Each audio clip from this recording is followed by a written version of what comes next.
Welcome everybody to this week's episode of In the Library of Graphic Literature with your host, Wallace Ryan and Luna. Yay! And our special guest star, who's struggling right now, is Loki. Hello. Loki is about, what? 3 years old 3 years old. And he's a beautiful black cat, so I don't know what some people have against black cats, but he's fine, except that he's rambunctious and wants to destroy everything in his sight, but I mean, otherwise, he's very cute. Shall we, oh yeah, he's getting a bit too squirmy for the studio now. He will revolt, right? As a matter of fact, while we're recording this, he's going to actually probably try to break back into this room. Possibly. I think. So it's a beautiful night out there. And it's quite cold. Quite cold. So it's going to be inside. And we're going to have a spectacular show tonight. Omni-Tacular. How's that? The Omni-Tacular. We have more. We just don't have one omnibus. We just don't have two. We just don't have three. We just don't have four. We have 5 omnibuses. Doo-doo-doo. So if we had lots of money and special effects, there'd be fireworks going all over the place. Well, you must have had lots of money to afford all that. Well, like $100 each, $60 each. Well, this over the past month or so, and some long time bills came in to be paid, and woohoo! So we added to the collection.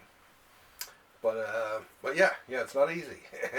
I'm gonna see if I can get a lot more. This is gonna be your book haul episode. Well, yeah, to bring me really up to date, because we've done a few top 10 ones, and did we do? Oh no, I did do an intermediate one last week, just to get a lot of the Omnibus haul.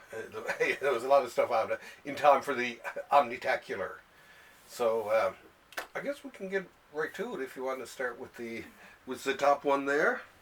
And first, one of my favorite subjects about the microverse. The Micronauts. Check that out, people. Now, this was a comic. I was 16, as a matter of fact.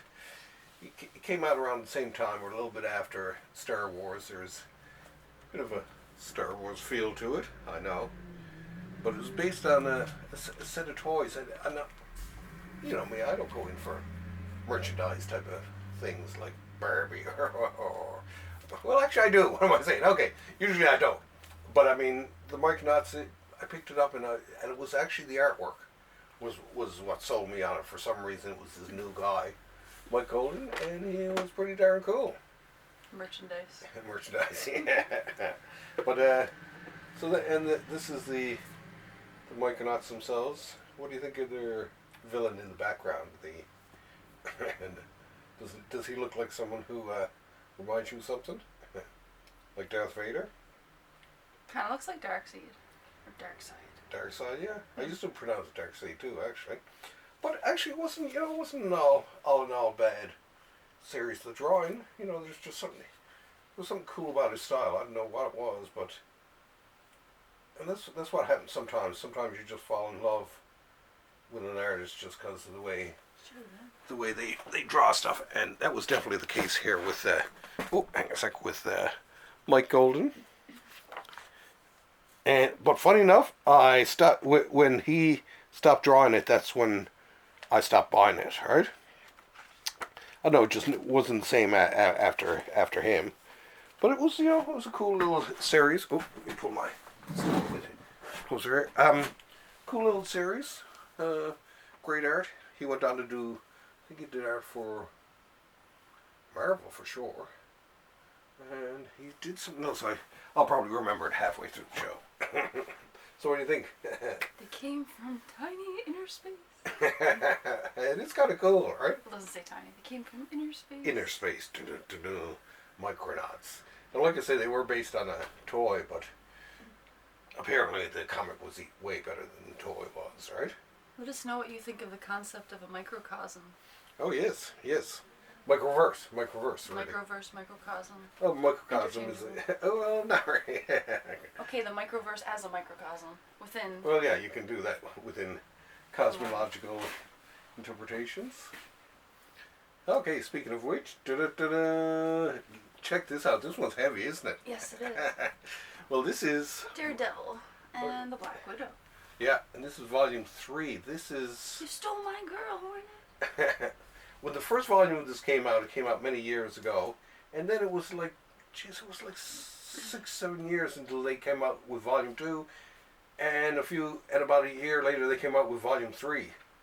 It's just like way to speed it up. Well, I was glad they sped it up. You started reading this one, did you? Yeah, because there were a lot of ones in this that I actually haven't read. If there's some stuff I buy that I've read a million times, I might just skim through and put it on the shelf. But this, I'd missed a lot of the ones that are in the later part here, especially the earlier issues, which were done by this guy who was one of my favorite. Oh, not this one. Actually, just before this one. These are some couple of Black Widow stories this guy did. Gene Colan, Gene the Dean, as Stan Lee used to call him. But he just had something. He had a cool art style, and he did Daredevil. Geez, he must have done 70-something issues of it. So most of the 70s, so the 60s, I mean. So he's the one sort of most associated with Daredevil from the 60s, right? And he went on in the 70s. He did actually Howard the Duck, and he did Tomb of Dracula, where we first meet Blade. So this is the artist who co-created Blade. Am I going to have to put the camera over here? No. Look that way. There, see? Show them. I shall show them. But, what do you think of the style? Is it as a matter of fact, oh no, I was going to say, I think I'm wearing a Gene Colan shirt, but I'm not. It's Frank Brunner. But yeah, it's sort of a nice, like, in a very sophisticated looking style. And when he did Dracula, I mean, I don't know if are you a vampire fan at all, or? Okay, yeah, same here. But in terms of vampires like that I've seen in movies, or even reading the original Dracula and all that, nothing like Tomb of Dracula. I was always a comic. A fairy fan growing up. Oh, okay. I wasn't a mermaid, wasn't a werewolf or no? vampire. I was into the fairies. Oh, okay. Yes. And they were quite big, I remember, during the 70s, actually. And Mobius makes use of the fairy in some images. One of my favorites. But yeah, okay. Well, shall we move along? Speaking of other things, dun, dun, dun. Not a monster per se, but some sort of cybernetic person. They're out trying to kill off this evil race, the Wraiths or something like that. Anyway, this is the one who lands on Earth. They're called Space Knights, I guess. All drawn by the same guys, Sal Buscema, Steady Sal, as I like to call him. As a matter of fact, the only piece of artwork I have from Marvel is by this guy. It was a Defenders comic. He has a very plain sort of style to him, but for some reason, I don't know, he's a good storyteller. He really frames the things. The drawing is very, I don't know, it's hard to say. Sometimes you like him, sometimes you don't. But I kind of always had a love-hate relationship with Sal Buscema, but I still do like him. But, the X-Men. So Ron, now this once again is a licensed product, so they, I think IDW, who used to do the comic strips, they have the license for it now. So I guess they must have come to some agreement with Marvel to print this, and it does them good too. And I wish more companies would do that. It's just like, why not be pals, and like when you release a collection that another company is doing, sort of keep to the same bookends, at least design it to look like the other ones. And they did that with, you see over there with the Spirit Archives. The last one is actually a collection of Spirit comics done by Dark Horse. But they designed it to fit with the other set that was done by DC. Which is just very neighborly of them. So what do you think about the drawing yourself there? Pretty simple, yeah. It is. There's something strangely compelling about it. I don't know what it is. His older brother John was like an even more dynamic artist, and just a beautiful. His brother was probably a better artist in some ways, but Sal, I think Sal is still doing comics to this day. So he was a really workhorse. Like how many pages of comics he has done in his life, I can't calculate, right? And I first fell in love with, strange love with Marvel Comics because I started reading some comics that he did, some Avengers. And it was just like, Sal Buscema? Sal's okay in my book. If we ever go visit New York, we'll have to go visit Sal. Drop in. Oh, this one's heavy. Now, are you familiar with these folks? Not really, no. Oh, okay. No. The New Mutants. What do you think of the cover there? This is... Kind of looks like some Whoville characters. Now the art from this, as a matter of fact, I can remember coming across, because I bought the New Mutants years before the ones that are in this, but my favorite artist, he left the comic, so I just stopped reading it, right? And I was where was I? I was at the drugstore that used to be up the street there, and I was pawing through the spinner rack there, not that one, but the one that they had there, and I came across the art done by this guy Blevins. I thought that this was, I thought this had some of his stuff in it. Was there, or am I thinking of another one? Oh yeah, Brett Blevins, and it was just like he had a really peculiar style. I was sort of reading it in the this is it right from the start. Reading it in the comic book shop, and it's just like, geez, actually, this is kind of interesting. He had a really weird style, though, right? I call it a big head style, where a lot of the characters seem to have bigger heads and bodies. I guess, well, I mean, they're supposed to be teenagers, but he did it and kind of made it look cool, right? I'm pretty sure he did this cover. But yeah, it was strange how, I'd quit reading a comic because I didn't like the art anymore, and then just happened to come by and see this other artist years later on the comic and say, hey, and it renewed my interest in it, which is very strange. So, what do you think? You like the... I like this cover, actually. It's one of my favorite covers from them. The New Mutants. Dun, dun, dun, dun, dun. And last, and not least, the greatest of all time, Superman! Yay! Now you must have some Superman memories, don't you yourself? Everyone has some Superman thing in their past. Did you read Superman comics when you were a kid, or did you just see the movies? You must think I lived under some rock. No. Well, did you read it? Were you a Superman fan? Yes. Oh, okay. I didn't read the comics, but I've seen the movies. Oh, okay. Read a few comics, but not a whole lot. Yeah.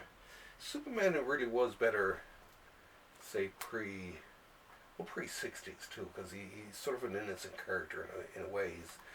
He's kind of out. It's like, I'm sure the sales of Superman now, even though they still publish it, are probably nowheresville compared to what they were in the 30s and 40s, right? Now these are from the 50s. It's going into the 60s, and 50s going into the 60s. This is the Silver Age Omnibus, Volume 1. And now the artist who did this cover image here, Curt Swan, he also did another favorite of mine, Legion of Superheroes.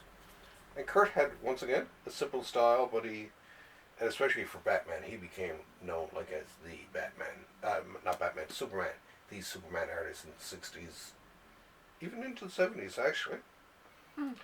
One of the last stories he did actually was written by Alan Moore, Whatever Happened to the Man of Steel. Great story.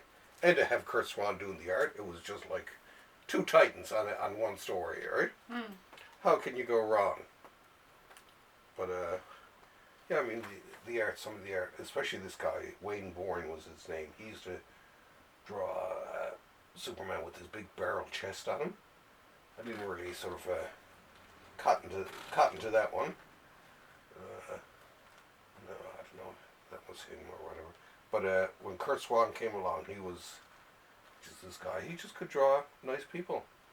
Just good artist, and such a good artist. I mean, he made it into the 70s and even into the 80s if he, and would have had a long career in comics if he had lived longer. But I mean, he was pretty old at the time. But Curt Swan, I swoon for Curt Swan. Is that too much? I said, is that too much? Not for you, no. So there's five omnibuses in one evening, right? And it's great because it's Saturday night. Gave us something to do, have fun, and then return to our cups of tea and some cartoons while we upload this. Now next week, I will actually have some small comics for us to look at. Some little books, and I guess we will do another themed one soon. Should we do a crossover with Dennis, do you think? I don't know, you're going to have to take that up with him. Well, you never know. You never can tell. So, hopefully I will have more new books by next... Well, I will. Actually, I know I will. I have one or two that are coming in, and I have one put away, so... Something to ruminate about anyway. That being said, I guess...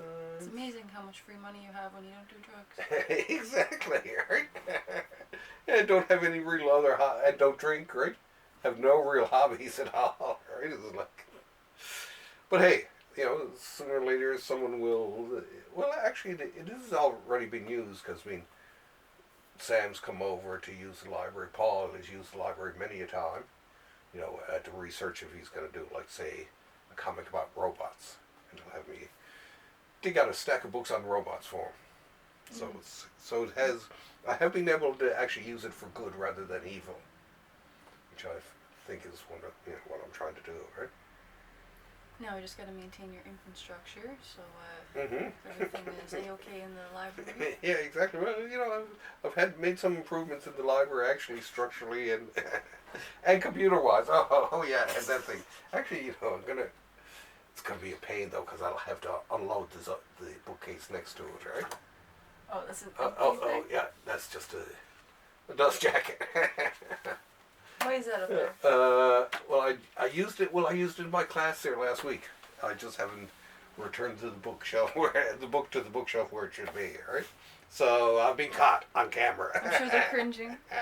Oh my God! But I've been caught too. It's just like usually I will put. Oh, except for this one here. Same with that. The other one. That one. Oh my God, that one's jammed. Cut. I'll get that out after the show. Without damaging it, hopefully. Anyway, that being said, I'm feeling bad about that. We'll see you next week. Yay! Thanks for having us over. Bye!